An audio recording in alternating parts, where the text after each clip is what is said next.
Aujourd'hui, les supporters de l'OM connaissent les présidents emblématiques tels que Tapi, Diouf ou actuellement Longoria. Ils vont au stade pour voir les Sanchez, les Mbemba, les Rongier et prochainement la plus chère recrue de l'histoire du club, un certain Vitinha ou les autres joueurs. Mais l'histoire de l'Olympique de Marseille n'a jamais été un long fleuve tranquille. En avril 81, le club est au bord de la faillite. Le tribunal de commerce rend sa décision et prononce la liquidation judiciaire. Coup de tonnerre, le personnel est placé en chômage technique et les joueurs professionnels sont libérés. C'est sous l'impulsion du maire Gaston Defer et du président de l'ancêtre de la LFP, Jean Sadoul, qu'une mission est lancée, sauver le club. Mais avant de trouver de nouveaux investisseurs, il faut d'abord maintenir le club phocéen en Ligue 2. Il reste 6 matchs et l'OM doit gagner au moins 3 points. L'équipe des Minots rentre alors dans la légende. Les vainqueurs de la Coupe Gambardella en 79 jouent gratuitement pour maintenir l'OM. Ils se nomment Lévy, Caminiti, Lopez, Anigo, Terrones, Castellani, Lapinta, Flo, De Falco, Pascal, Dimeco, De Bono, Garcia, Franchini, Chancel, Blum. Un homme va entraîner cette équipe, mais également jouer pour assurer le maintien. Le Salon des légendes est fier de recevoir Roland Gransart. Merci d'être avec nous, Roland. Merci de me recevoir. Et raccourci fait remonter des choses déjà. Et oui, ça s'est passé comme ça. Et on retrouve aussi Marjorie. Coucou Marjo. Salut Seb. Roland, merci beaucoup d'être là. C'est un honneur, comme tous les invités que nous recevons. Mais vous particulièrement, parce qu'il y a une histoire quand même. Vous représentez une sacrée période. Et nous allons donc en parler pendant 1 heure d'émission. Tu es donc né le 1er janvier 1954 à Marseille, d'une famille marseillaise. Et l'on aimerait, s'il te plaît, que tu nous expliques un peu donc, ton enfance, l'enfance du petit Roland. Ah, l'enfance. Comme vous le savez, mon père était joueur professionnel à l'Olympique de Marseille. Mon enfance, c'était que dès les 5-6 ans, lorsque j'avais pas à l'école, il m'a amené avec lui, ou dans ses entraînements, etc. Et mes premiers souvenirs sont le stade de Luvonne, avec les anciens, cette grande tribune où ils avaient un entraîneur qui les faisait monter, descendre. Et j'ai toujours le souvenir de voir ces joueurs monter, descendre, et le bruit aussi sur les planches. Et puis après, c'était aller au stade, où rituellement, à la sortie, il me donnait son sac, et je ne le portais pas, je le tirais. Et mes premiers moments, souvenirs sont là, c'est mon père, l'ambiance, ses copains, l'odeur des vestiaires, la douche, et l'odeur de la pelouse, quoi. Voilà, c'est mes premiers souvenirs. Bon, puisque vous voulez que je parle de ma famille, ma mère était basketteuse aussi à l'époque, c'était un club omnisport. Ils se sont rencontrés là. Je crois qu'ils avaient un siège, avant d'avoir Félix Barré, je ne sais pas si vous êtes au courant, ils avaient un siège en bas des escaliers du boulevard d'Athènes. Maintenant, c'est des locaux où il y a eu une transition, ça a été un hôtel. Et c'était là que les Olympiens, le dimanche, après avoir fait leur compétition, se retrouvaient. Enfin, ça, c'est ce que surtout ma mère m'a raconté. Et donc, il y avait une vie associative, il y avait les différentes disciplines se sont rencontrées, mes parents se sont rencontrés là. Et puis voilà, après, je suis né, ma sœur après. Et c'est le début de ma vie olympienne, quoi. Et oui, parce que tu es donc un enfant de la balle, un enfant du club, parce que tu prends ta première licence dans le club de l'Olympique de Marseille. Quel âge avais-tu? Alors, ma première licence, je la prends au Volontaire de Saint-Pierre, qui était le quartier où j'habitais. Et on jouait en FSF. FSF, c'était le patronage. Et mon père m'a dit, avant de quoi que ce soit, tu vas t'amuser avec tes copains. Alors je sais qu'il venait me voir jouer en clando pour pas faire, etc. Et un jour, il m'a dit, bon, c'était le jeudi, de la saison 66-67, première licence. Il m'a dit, ben, jeudi, je t'amène à Luvonne et tu verras. Il m'a présenté qui était déjà là, M. Coulet. Et comme il se connaissait, il a dit, ben voilà, tiens mon fils, puis il est parti. Donc 66-67, ouais. Et cette passion du foot, c'est né du coup avec le papa? Bien sûr. Le papa, les copains du quartier Saint-Pierre, où on jouait au patronage, on jouait dans la cité Loucheur, on jouait dans la cité Fraissinet. Enfin, c'était voilà, la vie de quartier, quoi. Et ça a commencé comme ça. Et tu as bien fait donc de prendre cette licence à l'Olympique de Marseille parce qu'en 1974-75, tu débutes en tant que joueur en équipe première. Et quoi que l'on dise à cette époque, tu es automatiquement comparé à ton père Maurice. Ah ouais, mais là, il y a eu des grands moments. Avant de jouer en pro, il y avait à l'époque, la Coupe de Provence était importante. Et donc, il m'avait appelé pour jouer en réserve. Et on fait un match contre la Ciotat au Stade Valier. Le stade plein, etc. Enfin bref. Moi, je joue latéral. Et à un moment donné, je tacle et je poursuis mon élan sur le grillage. Et comme quoi, là, l'histoire, il y a un type qui dit « Oh, qui c'est, lui ?» Et l'autre, il dit « Tu vois pas, c'est Grand Sarr ?» Il dit « Putain, il joue encore, lui ?» Là, je me suis dit « Oh là, on se calme !» Donc voilà, il y a toujours eu la comparaison. Parce que mon père, il a fait 12 ou 15, enfin plus, je ne sais combien d'années en professionnel. Il est pas loin du record des matchs, ou dans une période où on jouait beaucoup moins que maintenant. C'était un personnage, mon père, footballistiquement, mais pas que, quoi. Et est-ce que l'élève a dépassé le maître, du coup? Je pense pas. Je pense que mon père, c'était vraiment un grand joueur.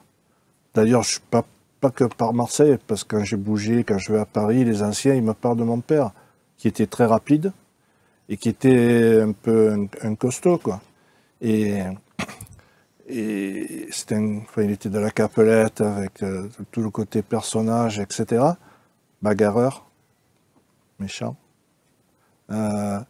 Et bon, si je vous raconte une anecdote, parce que bon, vers la fin de sa vie, j'ai passé des longs moments avec lui, etc. Et je lui suis parlé du foot, de la vie, quoi. Et il a fait un truc que je pense qui est unique, qui ne voulait pas que j'en parle. Un jour, il me dit, je joue au Vélodrome et je me fais houspiller par un type, là, comme ça, dans la tribune gagnée, et qu'il n'arrête pas, il n'arrête pas, il n'arrête pas. Et à un moment donné, il me dit, je le repère un peu. Et j'arrive à le capter, je lui dis, attends, à la fin du match, j'arrive. Je dis, papa, à la fin du match, d'un match professionnel, tu vas monter à la tribune? Il me dit, oui, je voulais savoir ce qu'il me voulait. Donc, 10 minutes avant la fin du match, il voit le gars s'échapper. Il dit, tiens, c'est pas possible. Alors, ça le travaille. Et 15 jours après, évidemment, il y a un match à Marseille. Il dit à ses copains de la Capelette, peut-être il ne sera pas, peut-être il y sera. Il y a un type à tel endroit, il n'arrête pas, il n'arrête pas, il n'arrête pas. Empêchez-le de partir. Et qu'est-ce qui se passe? Le gars est là et il recommence son sketch. Mon père, il avait ses copains, il dit rien. Et 10 minutes avant la fin, il essaie de partir. Et les copains, ils disent, non, vous ne pouvez pas partir là, il va falloir lui dire. Le type, il essayait de partir et à la fin, mon père, il est monté. Bon, je ne sais pas si ça... Et j'ai dit, mais papa, il y a une raison. Il me dit, non, papa, il y a prescription de tout maintenant. Il dit, non, comme ça, il m'avait pris en grippe et ça m'avait chauffé.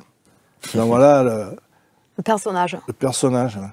Je pense qu'il y a eu quelques bagarres avec des adversaires, peu importe. Mais voilà, bon, après moi je suis arrivé, puis j'ai fait je lui rends, c'est pas un hommage, c'est jamais il ne s'est inséré dans dans mon football, entre guillemets. Jamais, jamais. C'est jamais initié. Il me dit, après quand j'ai commencé à jouer en cadet, etc., je sais qu'il venait voir les matchs, mais il n'y avait ni commentaire. Pas de conseils? Non. Si une fois, on fait un match, parce que bon, c'était les championnats départementaux. Quand tu arrives avec le maillot de l'OM, tout le monde veut te battre, quoi. Et on fait un match, je sais pas où, là, dans un quartier, enfin je sais où, mais bon, peu importe. Et ça part en vrille, et je fais un mauvais geste. Et le dimanche à midi, j'arrive, ma mère, elle avait le masque, parle pas. Et vers la fin du repas, mon père, il me regarde, il me dit, si c'est pour faire ça, tu arrêtes. C'est la seule fois où il est intervenu, mais c'était pas sportif, Non, c'était comportement. Non. C'est bien. Et j'ai appris il n'y a pas très longtemps que Zatelli, qui supervisait un peu les jeunes, c'est lui qui plus tard, enfin, pour moi, il venait voir, mettons, un match de cadet, de junior, il te disait, bon, petit, parce qu'il y avait le match le jeudi matin au Vélodrome, elle est probable contre les possibles, viens au Vélodrome, etc. Et il a dit un truc à quelqu'un qui me l'a rapporté, que jamais mon père n'est venu demander quoi que ce soit pour moi. Jamais. Jamais. Il m'a laissé faire et je l'en remercie. C'est très bien parce qu'aujourd'hui c'est compliqué, c'est plus trop le cas. Hein. Les parents s'accrochent au grillage. Alors 1974-75, 77-78, c'est cette saison que tu vas jouer le plus. Ouais. Donc il y a Trésor qui se blesse, Bracci passe libéraux et tu joues donc 7 matchs arrière gauche. C'est une belle période parce que c'est le moment où tu vas le plus t'exprimer. Ouais, ça faisait partie de la trajectoire, quoi.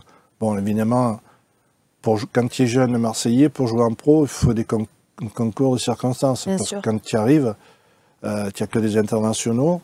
Pour prendre la place, où il faut être très très fort au sortir des normes, où il faut un concours de circonstances. Parce que moi, perso, il y a eu beaucoup de bons joueurs qui auraient pu.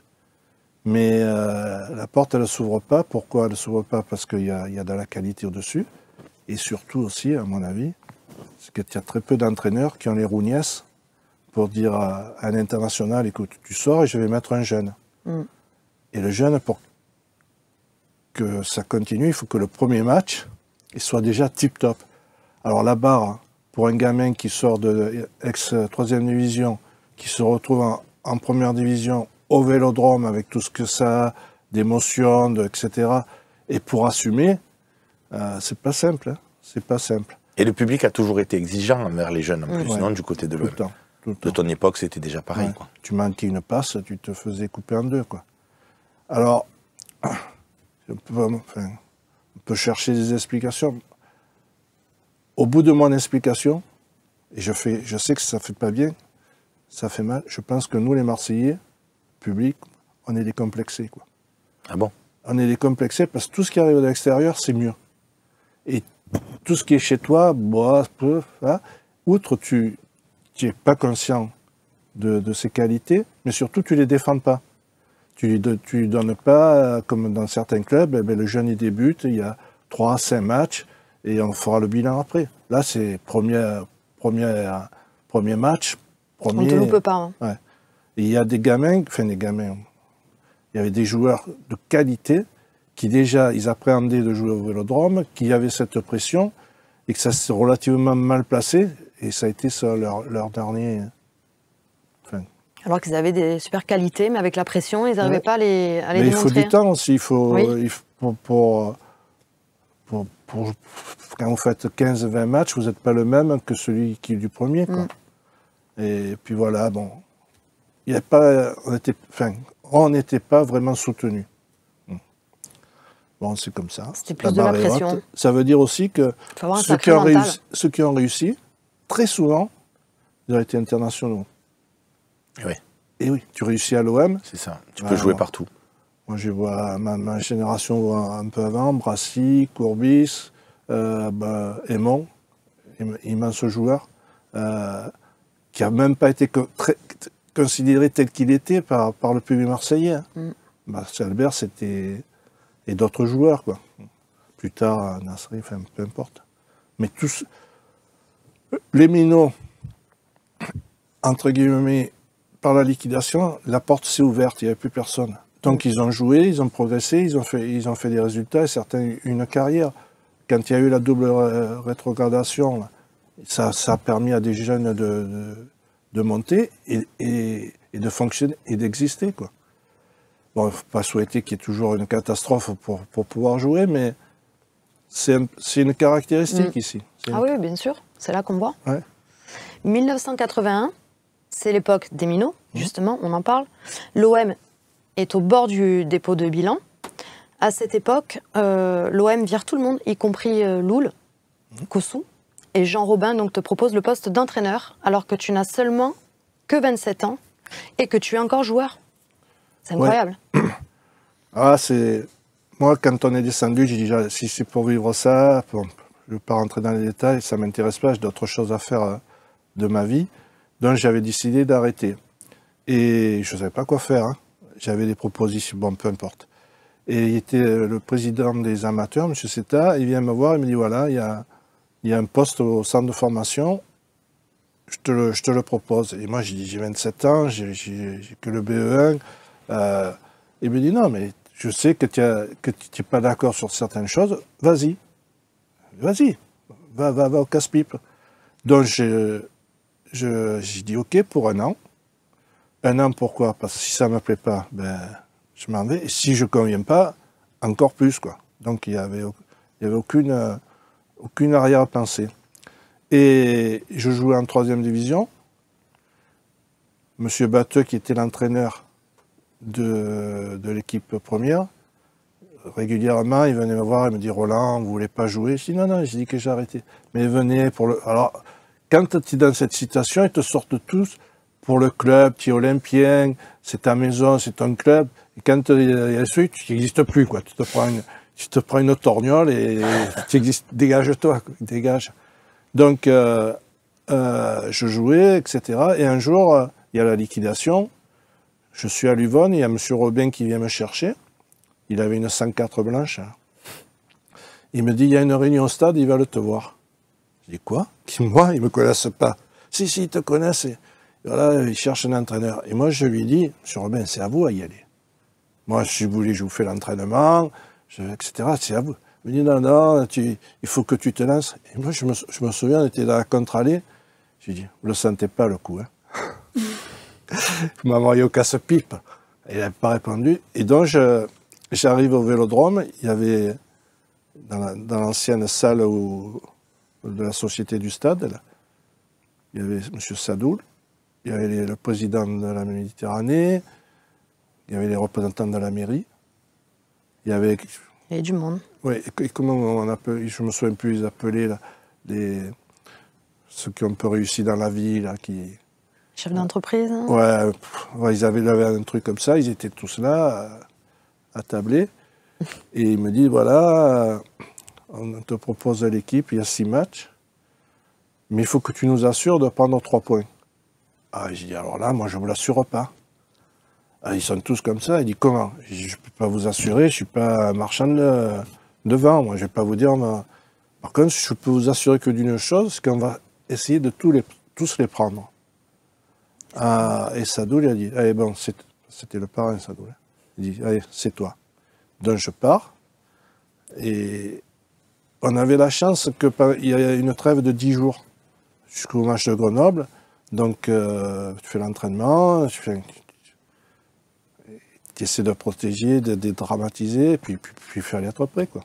Et avec le recul, quand tu regardes toute cette épopée, pourquoi ça s'est porté sur toi, pourquoi pas sur ce choix et pourquoi pas sur un autre? Le charisme, Je sais pas. Ce que je sais, c'est que j'ai intrigué à rien. Ah oui, non. Non, mais ça, c'était clair. Pourquoi sur moi, je ne sais pas. Le leadership? Je ne sais pas. Je peux pas. C'est difficile de parler de soi-même. Hein. J'avais un prof à l'école, il me dit, Monsieur Gransart, il n'y a que les imbéciles qui parlent avec élégance d'eux-mêmes. Alors, calmez-vous. Il y a Alain Delon aussi. Hein. Ouais. Oui, la troisième personne. Et dans la continuité, il y a eu les 6 matchs. On s'est maintenu, bon, il y a eu un crescendo parce qu'on a démarré Grenoble 10, enfin 10 000, enfin bref. Et le lendemain du dernier match, Contre Montpellier. contre Montpellier, où je marque un but. Hop, ça s'est fait. J'appelle M. Sadoul. Je l'avais jamais appelé. Je dis voilà, M. Sadoul, ma mission est terminée.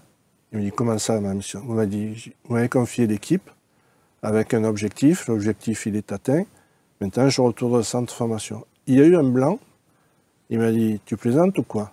J'ai dit non, M. Sadoul. Il me dit tu seras l'entraîneur l'an prochain. Je dis, ah, tu te dis, oh, c'est pas pareil là. Il me dit c'est comme ça. C'est comme ça. Et je sais qu'il y a des réseaux après avec la mairie, les journaux d'Armont qui ont fait en sorte que... Parce qu'une fois qu'il y a eu les 6 matchs, ils ont eu 50, 60 candidatures, hein, ce qui est normal. Hein. Le gars, il dit, putain, ce petit con de 27 ans, là, qu'est-ce qu'il connaît rien, qui retourne... Ben oui, c'est la vie, hein. Et ça peut s'argumenter. Hein.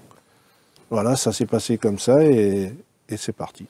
Et la question que je me posais, quand on est l'entraîneur des minots comme ça, est-ce que par exemple Eric Dimeco qui fera la carrière que l'on connaît tous, on le voit déjà de par la personnalité ou par la technique ou autre chose, ou non, c'est un joueur parmi tous les autres minots et à ce moment-là, il n'est pas déjà un petit peu au-dessus? Alors, moi, quand une première causerie, d'ailleurs, je vous promets que tous vous allez jouer. Voilà. Et Eric, il jouait pas à l'époque. Il était ailier gauche. Il avait un peu de mal à percuter, mais c'était un ailier gauche qui taclait les arrières droits. Ouais. Et quand il y avait les séances physiques, il avait du mal, à tel point qu'il avait surnommé poumon de chat. Mais chaque fois, il allait au bout. Chaque fois, il allait... il trichait pas, quoi. Et on faisait le Parborelli, et chaque fois, il gagnait. Il gagnait. Et de mon point de vue, je dis, putain, il y a du caractère, là. Il y a... Le gars, il mord. Donc, moi, j'ai fait faire son... Enfin, j'aime pas le jeu, mais il a fait son premier match chez lui, à Avignon, où on a gagné, et il était là, quoi. Il était là. Et si... Alors, c'est les anecdotes. Parce que là, c'est plus qu'une anecdote. C'est comment se fait une carrière, et pour lui. L'année d'après, il part au service militaire. Et ils avaient fait venir Cuny, puis il y avait un autre directeur, là. Parce que quand ça va bien, dans l'administratif, on empile les directeurs, les ci, les là, etc. Bon, bref, peu importe. Et il dit, je m'en occupe pour lui faciliter les entraînements, ce que l'OM faisait avant. Et fatalité, il n'arrive pas à se dégager, à s'entraîner. Et en fin d'année, il était en fin d'année de contrat stagiaire, dans une réunion où il y avait Gilly, Cuny, peut-être une autre personne, et moi. Il arrive le cas, c'est pas le cas. Dimeco, il n'a pas joué, etc. Allez, on le libère. Et moi, je dis non. Le club, il n'a pas fait ce qu'il fallait. Il n'a pas respecté ses engagements. Il faut lui donner une année en plus. Enfin, bref, discussion pas très, très élégante. Finalement, il y a eu un deal, et un truc de fou, un deal entre... Bon, ok, on te fait plaisir, on lui donne un an de plus. Et puis il y avait une autre discussion avec Coé. Et le truc, ça a été de dire, bon, allez, 1 et 1. Et après, il a prolongé, et puis après moi je suis parti, puis il a avancé. Ils l'ont prêté, enfin bref. Et après, il s'est lancé, quoi. Et où il s'est construit aussi. Il s'est construit en jouant à Martigues, à Nancy, dans des contextes pas simples. Voilà. C'est ça. C'est le minot qui a eu le plus de titres, quoi. Oui. Et qui, au départ, était un peu plus loin que les autres. Et voilà. Je reviens un petit peu sur cette période qui était super importante parce que il restait quand même 6 matchs pour éviter que l'OM descende en 3e division. Vous avez réussi l'exploit de maintenir l'OM avec ses minots en ne perdant aucun match, surtout en étant, je reviens dessus, entraîneur et joueur, quoi. Ouais. Et on dit que dans cette période-là, il se dit donc que vous entraîniez l'équipe le matin et que l'après-midi, vous vous entraîniez tout seul en tant que joueur. C'est la folie, hein. Bien renseigné. Parce que quand tu entraînes, tu t'entraînes pas, quoi. Ben ouais. Et non, tu gères, etc. Et je savais qu'il fallait que je sois le meilleur de l'équipe. Double pression. Sinon, tu n'es pas crédible, quoi. Dans l'après-midi, ben, oui, j'allais... Et quand on est entraîneur-joueur comme toi, est-ce qu'on se sélectionne facilement du coup pour jouer? Ou est-ce qu'on se met plus d'exigences qu'avec les autres, justement? Ben oui, tu as plus d'exigences, tu as le regard des autres, il faut être devant. Tu as quand tu reprends quelqu'un, il faut que toi, tu n'aies pas fait de faute. De bourde, ouais. Bon, après, Et tu t'es déjà mis sur le banc toi-même? Oui. Oui. Il y a eu un match à Montluçon où, je crois que c'est le petit Chancel, je me souviens plus, j'avais fait jouer quelqu'un parce qu'il fallait, comme j'avais fait une promesse, il faut la tenir. Hein. Bien sûr. Et on est prisonnier de ce qu'on dit. Hein. Donc je m'étais mis remplaçant à Montluçon. Voilà. Bon, après il y avait des jolis matchs. Hein. Toulouse, Montpellier qui monte, Toulouse qui jouait la montée. Et qu'est-ce qui explique ce fait avec des jeunes, bon, même si vous aviez gagné la Gambardella, mais 2 ans auparavant, mais c'est un esprit de revanche, c'est ce côté justement marseillais, de défendre la peau du club. Qu'est-ce qu'il fait? Parce qu'invaincu, il fallait 3 points au final. C'est invaincu sur les 6 matchs. C'est beau, quoi, je veux dire. Mais déjà, ils avaient un vécu ensemble. Ils avaient gagné ensemble. Ils se connaissaient bien. L'équipe, elle était équilibrée. Il y avait des automatismes. Oui, mais il y a beaucoup de compensation entre eux. Et après, il y avait le sentiment d'être olympien, de jouer quelque chose pour la ville. Ils étaient tous dans les quartiers. Quand ils partaient de l'entraînement, ils allaient au quartier, sûrement ils se faisaient attraper. Alors, comment ça se passe? Putain, dimanche, il faut que tu il faut que tu là. Et ils le vivaient de l'intérieur aussi. Et après, à mon avis, l'équipe, elle jouait comme les Marseillais, ils aiment, quoi. Ouais. Beaucoup d'engagement. Aller vite vers l'avant. Mouiller le maillot. Mouiller le maillot, prendre l'initiative, s'arracher, quoi. Et là, il n'y avait même pas appuyé, hein. Ça partait seul, quoi. C'est juste parfois un peu contrôlé. Mais voilà, donc tu étais en phase avec ta ville, quoi, avec ton logo et ton blason. Voilà. Parfois, il ne faut pas chercher plus loin, hein. Moi, une équipe, elle est à l'image de son contexte, normalement. Normalement, si tu veux. Enfin, bref. Et comme tu le disais tout à l'heure, donc dès la saison d'après, tu es maintenu à la tête donc de l'équipe. Tu fais un début de saison magistral. Plus de 12 matchs sans défaite, c'est incroyable. Et ça y est, donc Roland, la légende des minots, est née. Bien aidé par la presse. Mais tout le monde était gagnant-gagnant, là. Tout le monde. Bien sûr. On était une histoire, ce qui est une anomalie un peu dans le monde du foot. Tu gagnes, les gens se reconnaissent et ça se passe bien, quoi. Donc, oui. Donc, voilà. Saison 83-84, tu décides de faire venir des joueurs donc expérimentés pour renforcer. François Baracci, Boubacar, Zarko Olanevic, Rubio et Kerjan. Vous montez en première division en fin de saison. Encore et là, magnifique. Je dois partir, là. Et là, je dois partir. Et ça il y a eu une... Je sais pas si limogé, quoi. Je sais pas si Gérard Gilly s'en souvient, j'étais dans le bureau. Et je lui dis, tu vois, si je dois faire, moi je vais pas le dire, comme certains entraîneurs font, je me mets en retrait et puis je dois partir, là. Pourquoi je dois partir? Parce que, quelque part, je ne maîtrisais plus rien. Je ne maîtrisais plus rien. J'avais un président qui était, comment dire, sous l'influence, enfin pas sous l'influence, il découvrait ce monde, il y avait des agents qui l'appelaient, ça commençait, ouais mais j'ai de sources, je dis mais putain, monsieur, on va dire des choses, monsieur Carieux voulait prendre 2 défenseurs de la plus mauvaise défense qui a fonctionné l'année dernière, ils arrivaient de Lens, c'était des gens charmants, etc. J'ai dit, mais si vous prenez du lourd, ou prenez pas.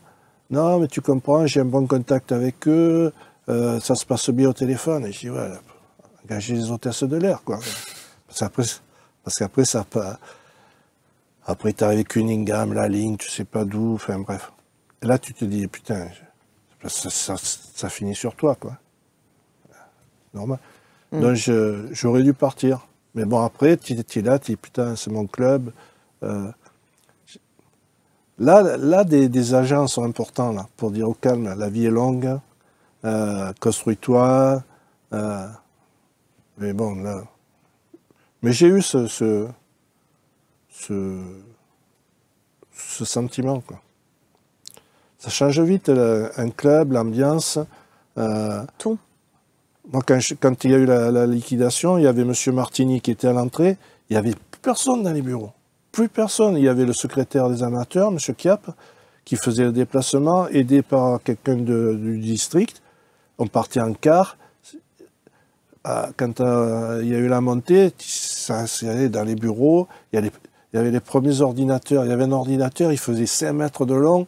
Il mettait la ventilo parce que ça chauffait. Et, enfin bref, tu montais une usine à gaz, quoi. Et presque, à un moment donné, le foot, il est plus là. Et le foot, il est plus là. Donc, moi, je l'ai ressenti, mais bon, après, voilà, j'ai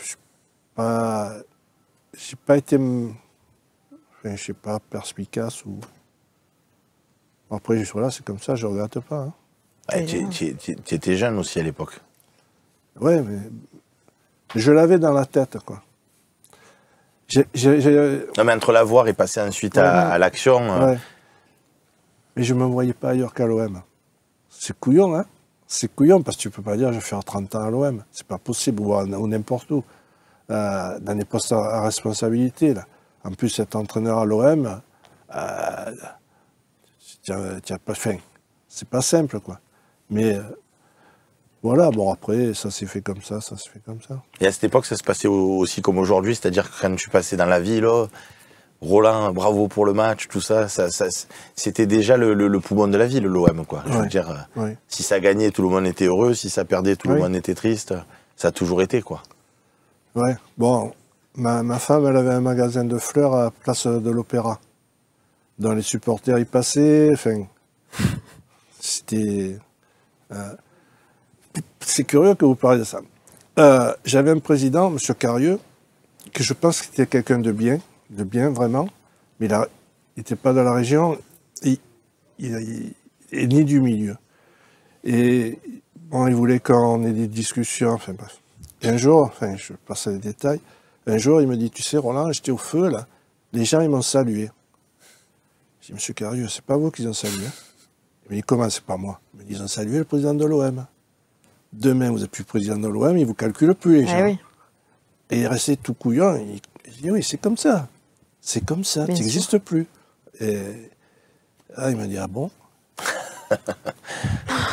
Mais malheureusement, les événements ont montré que c'est pas simple. C'est une ville dangereuse, là, qui rend fou. Hein. Qui rend fou. C'est particulier, hein, Massilia. Tu as plein d'amis, les Mia, les ci, les là. Tu n'as pas deux invites. Tu as plein de courtisans. Et oh, faut... Alors, si tu mets trop de distance pour qui se prend, si tu la mets pas, tu te fais manger. Il faut trouver le bon équilibre. Hein. C'est pas... Complètement. C'est plus compliqué.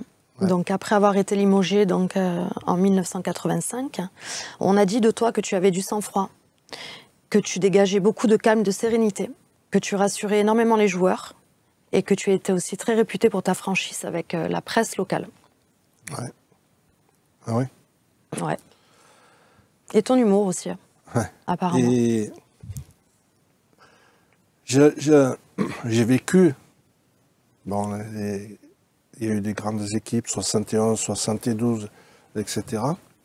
Donc et je les ai un peu côtoyés. Enfin, et quand ça fonctionnait, c'était l'euphorie, etc. Et moi, j'ai le souvenir, c'est complètement fou, il y avait des titres énormes sur les journaux, la Provence, la Marseillaise, la Méridionale, etc. Et si tu es au premier degré, là, que tu prends tout ça, que tu crois tout ce que tu dis, tu deviens fou, quoi. Et moi, j'avais toujours l'image que 2-3 jours après, ma grand-mère, quand elle épluchait les pommes de terre, elle prenait le journal, elle mettait tout dedans, elle le jetait à la poubelle. Et tu te dis, oui, il ne faut pas s'arrêter à ça. Calme, calme. Il y a des moments de joie, de vie, des moments de vie, des moments des souvenirs, mais il ne faut pas tout prendre au premier degré.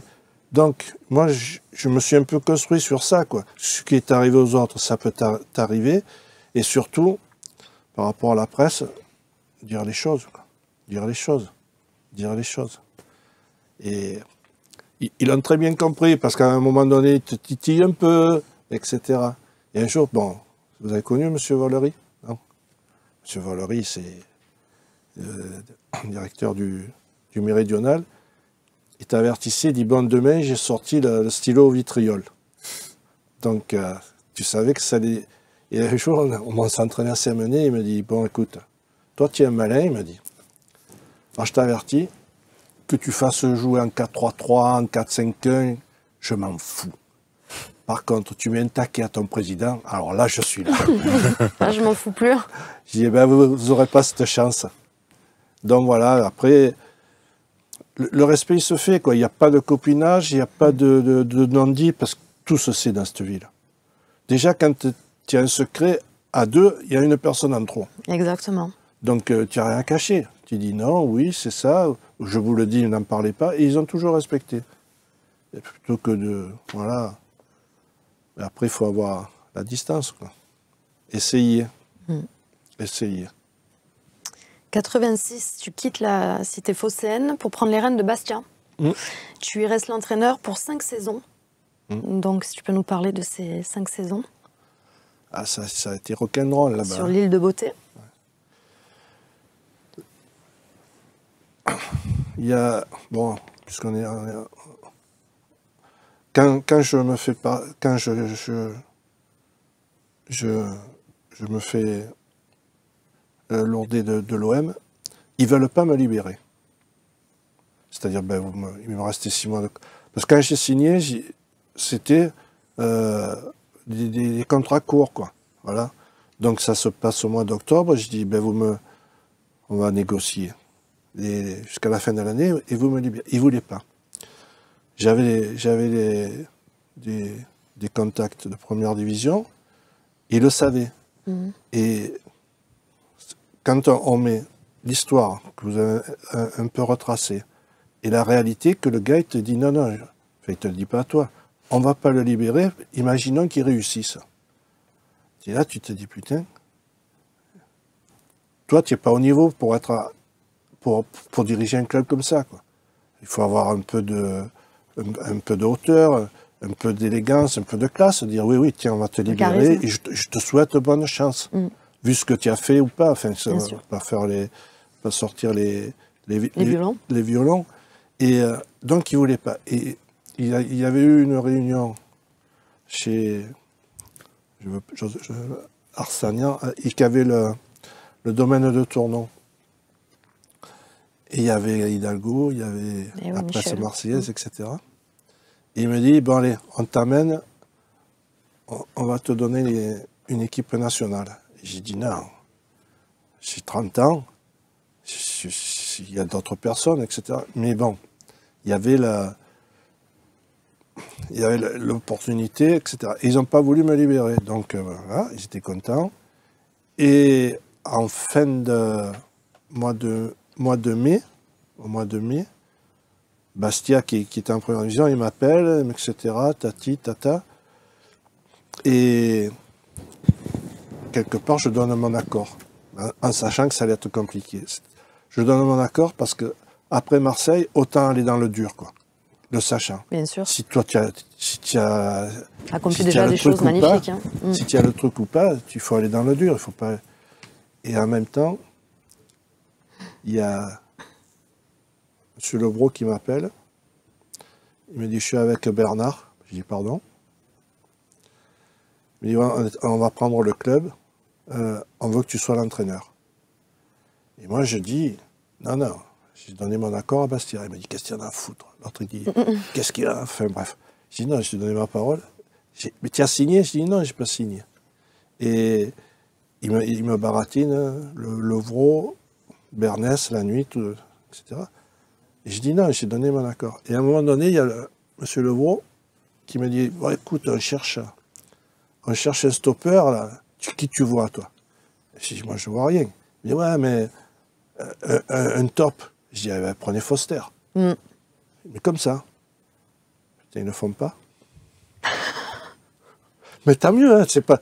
Et je sais que M. Levrault, il m'en a voulu longtemps, toujours, chaque fois qu'il me croisait, il me dit, Roland, tu te rends compte ce que tu as raté?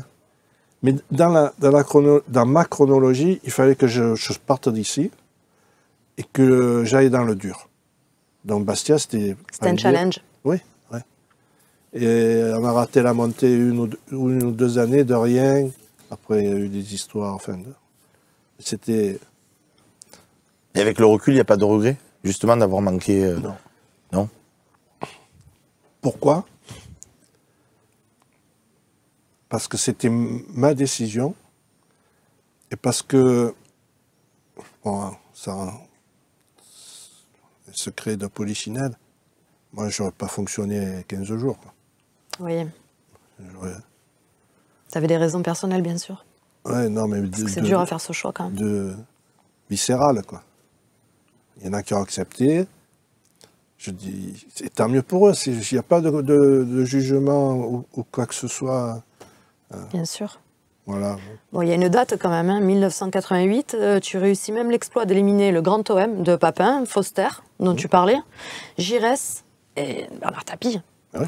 Non seulement tu refuses donc sa proposition, et en 88, Ah, ça a été... tu les mets à l'amende, comme on dit à Marseille. Non.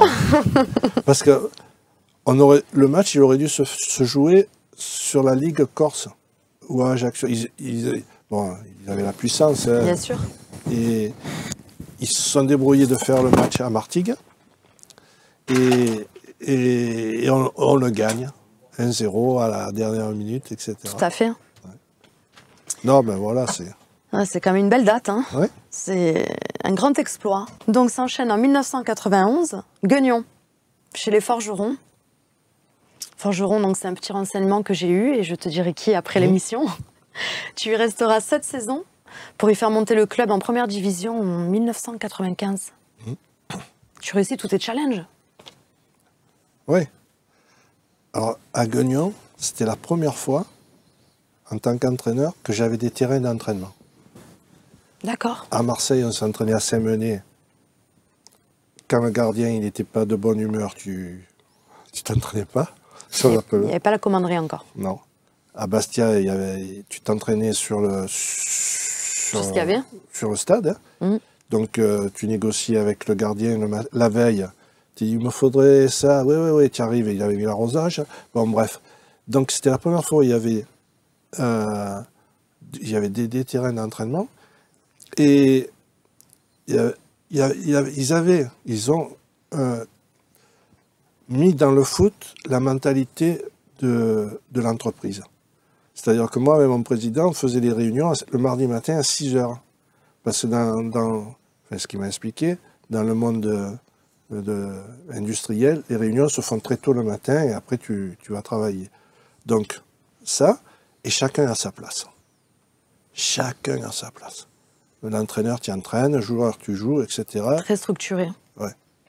Et ils ont mis ce concept dans le foot et tout le monde savait. Sauf quand il y avait des nouveaux joueurs qui arrivaient avec un petit passé, qui pensaient que « Président, je peux vous voir ?» Le président, il leur disait « Oui, tu as des problèmes de quoi? De paye, de logement, de quoi? Non, je voudrais vous parler avec le coach. Ah, je ne sais pas. tactique, je ne sais pas ce que c'est, va le voir. Donc, à tel point qu'il y avait un gars qui était arrivé avec un peu de notoriété, qui avait été blessé, qui avait du mal, bon, peu importe, et qui dit, ouais, je vais voir le président, et les anciens disent, n'y va pas. N'y va pas. Ça sert à rien, il va t'envoyer voir directement la personne concernée. Ouais. Et voilà, et donc, j'avais la possibilité de construire une équipe, sans argent, mais bon, ça bossait. Hein. Ça, je dirais, il n'y avait que ça à faire là-bas, mais et voilà, donc, j'étais un peu maître d'œuvre. Voilà, et on est monté en première division, et on a raté le maintien d'1 point. Voilà, mais humainement, c'était très bien. Et qu'est-ce qui a manqué à ce moment-là, à part le point du maintien? Peu d'expérience, parce que la deuxième partie de saison, on finit 7e. Bon, c'est sûr que parfois, de domicile extérieur, bon, on finit 7e. Mais le début, bon, le troisième match, on reçoit Paris Saint-Germain. Rail, toute cette équipe-là. Moi, mes joueurs, tu sais, avant le match, tu es dans... la closerie. Ouais, tout le monde s'embrasse, tout le monde se déteste, mais ça fait le truc. Ils arrivaient avec des trucs de Panini, vous pouvez me signer. Tu dis, putain, mais dans 10 minutes, il va falloir lui rentrer dedans. Et tu es là, tu lui cours derrière, on est mort, on a déjà perdu. Et justement, ce match, parce que bon, on avait mis en place on harcelait, on les faisait chier. Et vers 10 minutes de la fin, il y a Rai qui met un taquet à Jurietti d'énervement. Il se fait expulser, Rai. Et en même temps, ça a été l'électrochoc pour nous. Il dit, tu as vu, champion du monde? Voilà. Contre un petit joueur, contre une petite équipe, un petit entraîneur, voilà ce que c'est un champion du monde. Et de suite, et hop, le match d'après, je crois, on va à Bastia, on gagne. Et on a commencé à grignoter des points. Mais bon, après, on perdait des matchs dans les dernières minutes. Au final, il nous manquait un électron libre, parce que l'équipe était structurée, elle était solide. On fait match nul à Paris. Elle était là, quoi. On n'était pas facile à jouer. Mais il manquait un joueur qui avait la bille, qui des fois tapait de partout, qui pouvait te faire un raid de 50 mètres ou faire un truc hors norme, quoi. On n'avait pas ça. On n'avait pas, donc tous nos matchs étaient à l'énergie. Ça se jouait à rien. Mental. Et tu nous disais tout à l'heure que tu te voyais pas ailleurs qu'à l'OM, et du coup, quand tu devais affronter l'OM, comment tu le vivais? Toi, le Marseillais, qui justement est amoureux du club, on arrive à faire vraiment abstraction de se dire, parce qu'on entend toujours ça, dire moi je suis professionnel, je joue pour mon club, etc. Mais est-ce qu'au fond de toi, quelque part, tu vas jouer l'OM, quoi? Bon, olympien, je le suis toujours. Mais bien sûr. Bon. On vient avec Guignon, on joue la montée, on joue contre l'OM. C'était un samedi ou un dimanche après-midi, ils avaient Cascarino avant-centre, je ne sais plus. Oui. Donc on arrive, c'est mon club, etc. Dans l'ancien vélodrome, là, les coursives, etc. Ils n'avaient pas mis Di Fachulumac, là, qui essayait de nous impressionner. Tu es là, tu te dis, putain, pas ça, quoi. Pas l'OM, pas moi. Pas moi, quoi. Le mec, il venait, il te fait des coups d'épaule, tu dis, mais où tu vas, là? Où tu vas? Ça a été un choc négatif. Que les gens puissent penser que ça puisse marcher, déjà. Hein? 2, abaisser le club à ce niveau, tu te dis, bon, là, j'ai rien à faire. J'ai rien à faire. Voilà, c'est leur histoire. Hein. Elle n'est pas unique, hein, l'histoire de l'OM. Enfin, elle n'est pas... Voilà, bon. Mais émotionnellement, quand tu joues contre ton club de cœur, ça se fait, quoi. Il n'y a pas... Non. Professionnel, on fait abstraction, quoi. Ouais, ben oui. J'aurais été emmerdé s'il fallait 3 points à l'OM pour qu'il monte et qu'il vienne me dire, tu sais, con. Pardon? C'est pas ici, quand même. Roland, toi qui as lancé tant de minots Et aussi diriger le centre de formation de 2003 à 2005, qui a réussi beaucoup de challenges dans différents centres, dans différents domaines. Quel regard portes-tu aujourd'hui sur cette formation à l'OM? On a été 2 fois champion de France en 17 ans consécutivement. 2 fois. La malchance pour ces gamins, c'est que la porte en haut, elle c'est quasiment pas ouverte. Parce qu'il y avait des gars de qualité, etc. Moi, ce que je ressens, c'est que je cherche pas à savoir.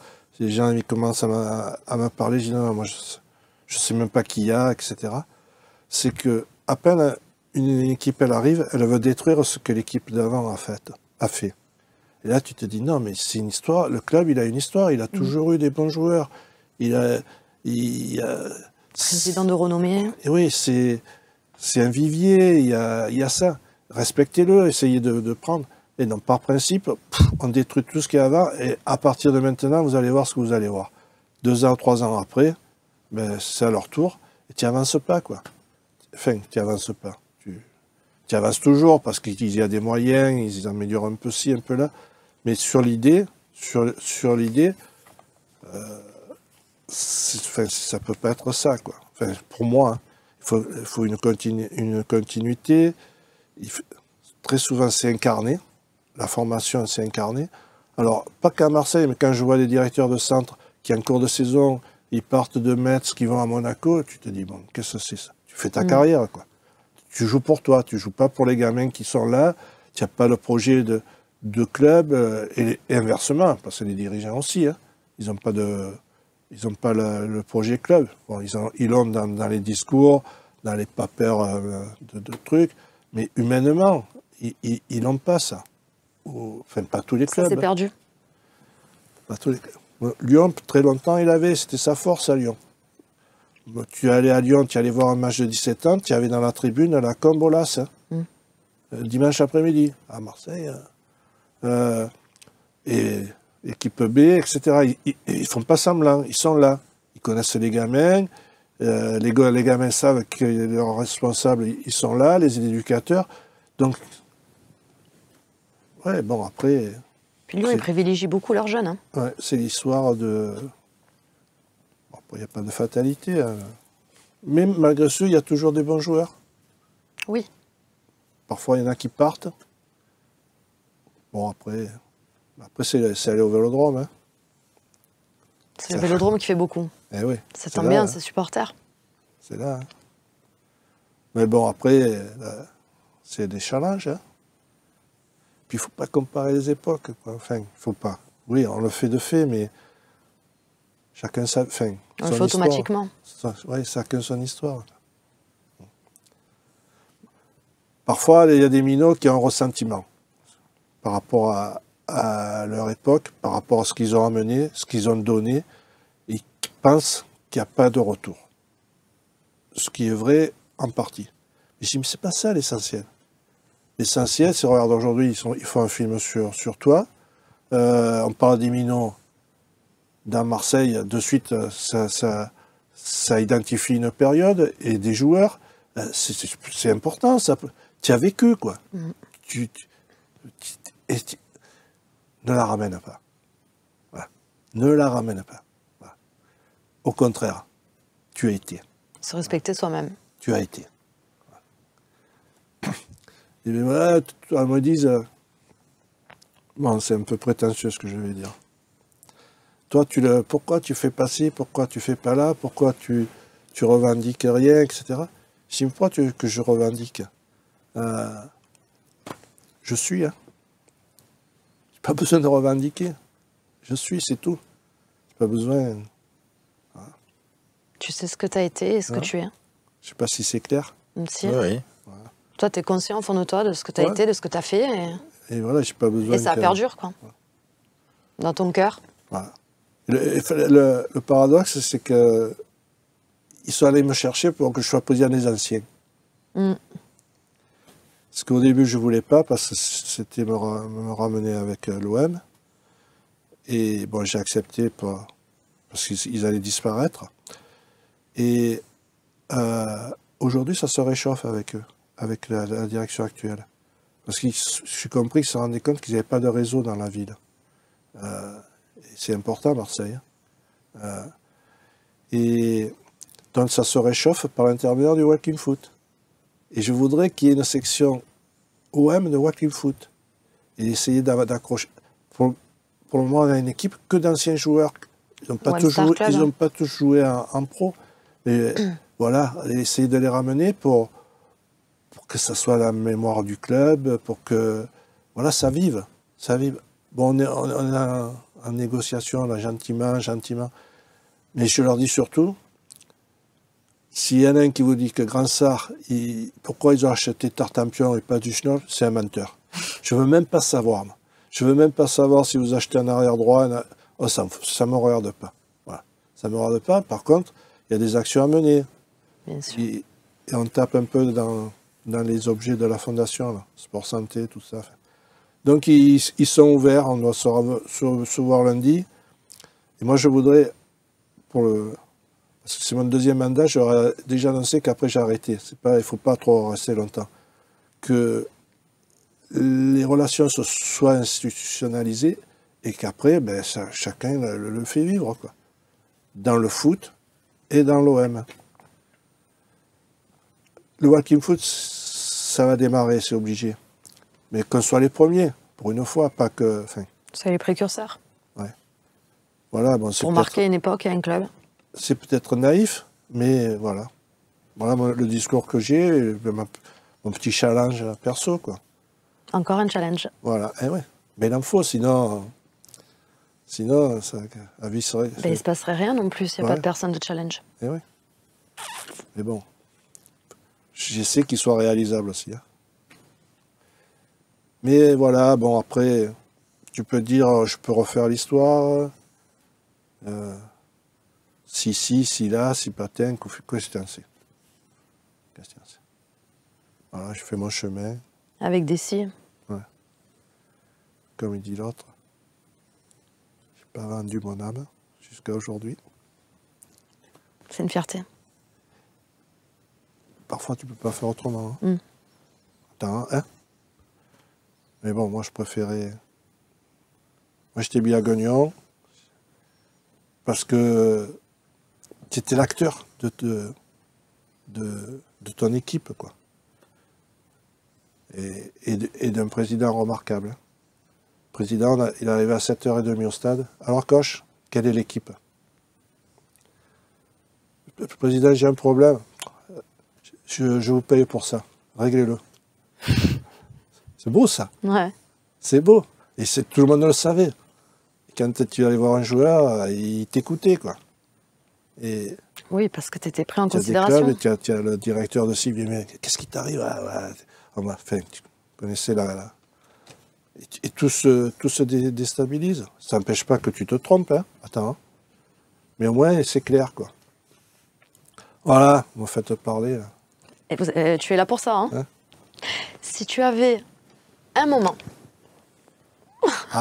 à nous évoquer, à nous faire partager, durant toute ta carrière d'entraîneur, de joueur, un seul moment qui te tient vraiment à cœur, si tu peux nous en parler, s'il te plaît. Alors, c'est curieux parce qu'il y a quelques mois, quelqu'un m'a dit ça, Thomas, etc. Alors, c'est un truc complètement décalé. C'est un dimanche après-midi, au Vélodrome, on reçoit Angoulême. Vent d'est, pluie, éclaircie, le vent, etc. Dimanche après-midi. Ça commence à jouer. Et très rapidement, on mène 2 ou 3-0, peut-être dans les archives, etc. Et je suis sur le banc, face aux collines de Carnoux, tout ça. Et je vois passer le soleil, je vois passer... Et j'ai eu un moment où j'ai débranché de quiétude. Parce que quand tu es sur ce banc-là, tu es toujours en stress, là. Tu es toujours sous tension. Et là, l'équipe, elle jouait bien, elle gagnait, et il y avait ce décor qui changeait. Et je me suis rendu compte que j'étais plus, quoi. Tu vois, dans ça a été un moment unique. qui n'a rien à voir avec l'émotion, etc., mais unique. Après des matchs, j'ai des grands souvenirs des matchs de l'OM de 71-72. Il y a eu des grands moments. Il y a eu des grands joueurs. Il y a eu des grandes équipes. Il y a eu des grands moments. Et il y avait une ferveur dans ça. Et après, je les ai côtoyés. Et quasiment tous, c'était des bonnes personnes. Je dis c'était parce que malheureusement, Charlie vient de partir. Mais c'est aujourd'hui encore des bonnes personnes. Des vrais. Des vrais, à l'ancienne. Les valeurs. Ouais. Et qui payaient de leur personne. Et qui, moi, quand j'allais le jeudi matin, ils te disaient, allez Jeanne, viens avec moi. Ils te gansaillaient, quoi. Mais quand ils sentaient que tu accrochais, quoi. Et ils te donnaient, ils t'aidaient. Et ils sont encore liés entre eux, là. Aujourd'hui, quand j'ai annoncé à Diego Lopez le départ de Charlie, il m'a dit c'est pas possible. J'étais au téléphone hier avec lui. J'ai dit Diego, pas te faire une farce. Il m'a dit c'est pas possible. Ils sont liés encore, mais c'était des vrais. Donc j'ai des grands moments de là. Après, oui, il y a eu des matchs des minots, le match de la montée. Il y a eu. Mais ça, c'est ensemble. C'est un ensemble. Ouais. Ressortir un match. On va, avec Guignon, on va au Paris Saint-Germain. Premier match de janvier. Moi, mon angoisse en tant qu'entraîneur, c'était de dire putain, il se peut qu'un jour on en prenne 7, 8. Parce que c'était arrivé une année à Bordeaux, là, à Monaco. Là. Chaque fois qu'il tirait, Monaco est marqué, le grand Bordeaux. Et pourquoi ça t'arriverait pas? Et mon angoisse, c'était ça. De te dire, comment tu te relèves? Donc on va à Paris. Et Luis Fernandez, l'entraîneur, enfin bref. On était des ploucs, quoi. Des ploucs. Donc il nous jongle pendant 20 minutes, mais jongler. Djorkaeff, il met une frappe de 25 mètres lunette. On n'existait pas là. Et Guignon, il appartenait à Usinor. C'est l'acier. Et le directeur le grand aéropage de l'époque, qui était à la Défense, ils étaient venus voir le match, ils avaient pris les loges, etc. Enfin bref. Mon président, il m'a dit, putain, ils sont tous là, hein, il faut... J'ai dit, qu'est-ce que je lui fasse? Bon, bref. Il faut... Donc, 5 minutes avant la mi-temps, on a un contre, on marque. Et en deuxième mi-temps, pas qu'on parle dessus, c'est pas ça. On leur pose des problèmes sur le physique. Vous vous en mettez, quoi. Ouais. Avec la confiance. Ouais, on a une occasion de but, là. Il y avait Lama dans les buts, enfin bref. On a la balle de match, quoi. Finalement, on la met pas, etc. Et à peine je sors du banc, descend Georges Boulogne, mais il était hilar. Il m'embrasse, il me dit, enfin, etc. Il me dit, ça c'est une leçon pour eux, enfin bref. Et mon président, il était tout content, parce qu'à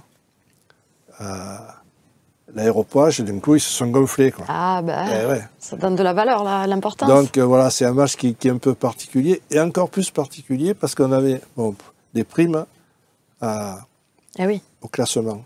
Et on était toujours le truc. On prend un point à Paris, et le président, il me dit, la prime, c'était 600 francs à l'époque. T'imagines, 600 francs? Il me dit, qu'est-ce que je fais? Je dis, président, 600 francs, c'est même pas la prime de présence qu'ils ont en face. Dites rien. Il dit, ouais, mais il faut les récompenser. J'ai dit, dites rien, faites un repas dans la semaine, vous allez faire quoi? Les types, nos joueurs, ils étaient heureux d'avoir joué au Parc des Princes, tout ça. Ah oui. Ils s'en foutaient de l'argent. Il me dit, mais il faut que je fasse quelque chose. Je dis, faites ce que vous voulez. Là-haut, pour avoir de loges, ils ont payé 12 briques. Nous, on va... Bon, bref, c'était pas le même monde, quoi. Mais on s'en foutait.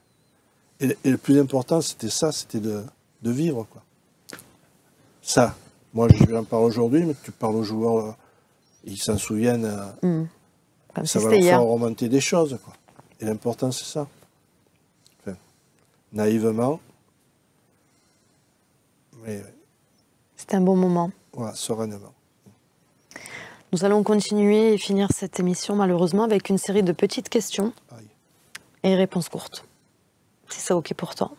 Ton principal trait de caractère?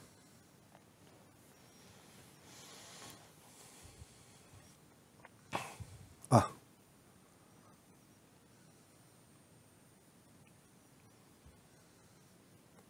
L'opiniâtreté, mais sans extrême mot. La fidélité, quoi. Ton joueur préféré actuel ou passé? À Skoblar. Le joueur le plus fêtard ou drôle que tu aies connu? Je peux être méchant, mais le plus drôle, sans s'en rendre compte, c'est peut-être Marcel de Falco, quoi. Ton vrai pote dans le milieu du foot? Ah, c'est Gilly. Gérard. Gérard. Le joueur avec qui ça s'est pas très bien passé sur le terrain? En tant qu'entraîneur ou en tant que joueur? C'est mal passé. Il y en a une liste, hein. Ah oui. Je me souviens même plus de son prénom, là. Dehon. À Marseille, ça s'est pas bien passé. À Guignon, Brunel. Tellement je massacre son nom. Qui était prêté à de Lens, enfin bref. Qui pensait qu'il jouait avec des charlots, quoi. Qui avait d'autres valeurs et qui a du talent, mais à gifler, quoi. Voilà, j'espère que M. Brunel a bien entendu. Ton héros dans la vie réelle? Oh là. Ah. Albert Camus. À part le foot, quelles sont tes passions? Je me suis lancé dans l'olive. J'ai planté des oliviers. On a fait une belle récolte. Et là, je me diversifie avec les amandes, les amandiers. Ok. Je fais de la psychanalyse de prise unique, hein, de laisser quelque chose. Voilà. Il n'y a rien de plus beau qu'un olivier. Voilà. Si tu avais une chose à changer, malgré que tout à l'heure tu aies dit il n'y a rien à changer, et je comprends ce que tu voulais dire, qu'il faut assumer ce qu'on est, ce qu'on a vécu. Ouais, après la montée de partir de Marseille. D'accord. As-tu une devise? Ah, un jour, la tolérance. L'humour, c'est vrai. Et l'humilité. Ok. Et enfin, la dernière. Si tu as quelque chose à dire aux supporters qui t'ont soutenu, regardé en tant que joueur et entraîneur. Aujourd'hui, on a peut-être quelques-uns qui vont te voir, qui vont voir cette émission. Il y a plusieurs catégories de supporters, là. Moi, je ne comprends pas. Il doit y avoir une cohérence. Qu'il y a des supporters qui mettent des fumigènes en sachant qu'ils pénalisent leur club. Ça, je n'arrive pas à comprendre. C'est vrai qu'on l'a jamais évoqué. Hein. La dichotomie qu'il y a, là, tu fais du mal à ton club que tu supportes. Bon, là, il y a une équation, il y a une inconnue. Après que je sais que pour certaines personnes, c'est important l'OM. Pas qu'ils vivent à travers l'OM, mais beaucoup, quoi. Qu'ils essaient de rendre l'image encore plus blanche que ce qu'est le maillot, quoi. Qui participent à ça, quoi. J'ai travaillé un peu avec les Japonais. Tu quittais le vestiaire, comment c'est là, Monsieur Propre, il peut passer, hein. Il n'a rien à faire, hein. Tout est nickel. Dans les tribunes, tout est nickel. Dans dans leur vie, parce qu'ils ont cette éducation de ce qu'ils pensent représenter et de l'image qu'ils laissent. Donc là, c'est pas la même culture. Il y a du boulot là. Et oui, mais quand même, après, il n'y a pas de fatalité, quoi. Pendant la Coupe du Monde, ils avaient montré, je crois que c'est des Coréens, je sais plus, qui nettoyaient les tribunes à la fin. Ouais. Bon, c'est peut-être exagéré, mais tu ne te représentes pas que toi-même. Quand tu es supporter, joueur, d'un club, d'un maillot, tu ne te représentes pas que toi-même. Donc, prends conscience de ça, ou alors c'est pas facile parce que le suicidaire qui va leur dire, il va s'en prendre. Ah oui, c'est compliqué. Tu imagines tous les... Mais en même temps, à quoi ça sert, quoi. Voilà. Mais c'est bien d'avoir évoqué ça. Mais merci beaucoup. Merci à vous. Pour ce moment, ce beau moment.